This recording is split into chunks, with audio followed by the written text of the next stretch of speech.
Another important aspect with the storm scene is that it represents a gear change in the story. So this is really the first time the characters are leaving the relative safety of the start of the game, and we definitely wanted to find a way to represent that in the art.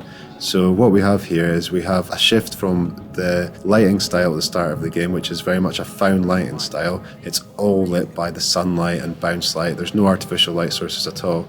And for the first time then in the storm scene, we changed to a much more filmic, set-lit feel. And that is to get that little feeling of unease there. There's a colour change also, so we go from a natural grade to more of a blue-green tint, and that also brings that feeling of unease that everything might not be quite right. And it's the first time in the game that we really see that. So it kicks off then what is to follow in the rest of the game in terms of the horror aspects when they do get on board the ship.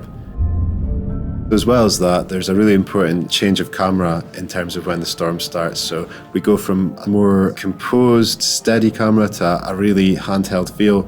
And the idea there is that we want to emphasize the effects of the storm and have a lot more kinetic feel to the camera work.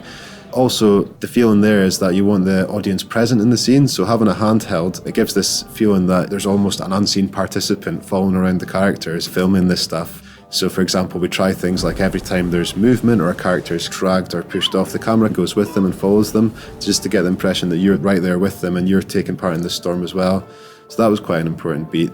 Once the characters journey into the ghost ship, the water's still ever present, and we use audio to remind the players of this with the waves pounding against the hull of the boat, like the heartbeat of an enormous beast with these metal creaks and groans, this leviathan ready to swallow them up at any moment. The underwater content is a very different challenge. There's a different timing mindset you have to consider. It's all about observing and absorbing yourself into that area. We looked at various different reference, film, TV and game reference too.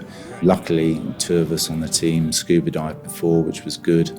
We even went to a local pool and did some film reference for some of the more complicated scenes in the game, the fight scenes.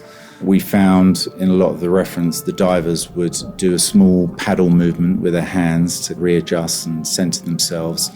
And also we found a lot of the divers use the environment to pull themselves along and push off from. So we try to incorporate those details into our work.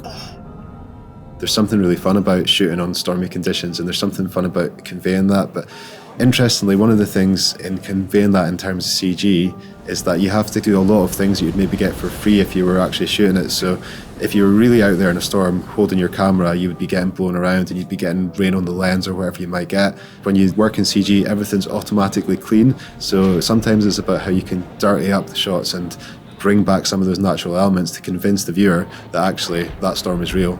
So for example, in the stormy sea, you have a lot of mist, a lot of rain moving around, showing how windy it is, showing how stormy it is, blowing into the camera. So that really adds a lot of life.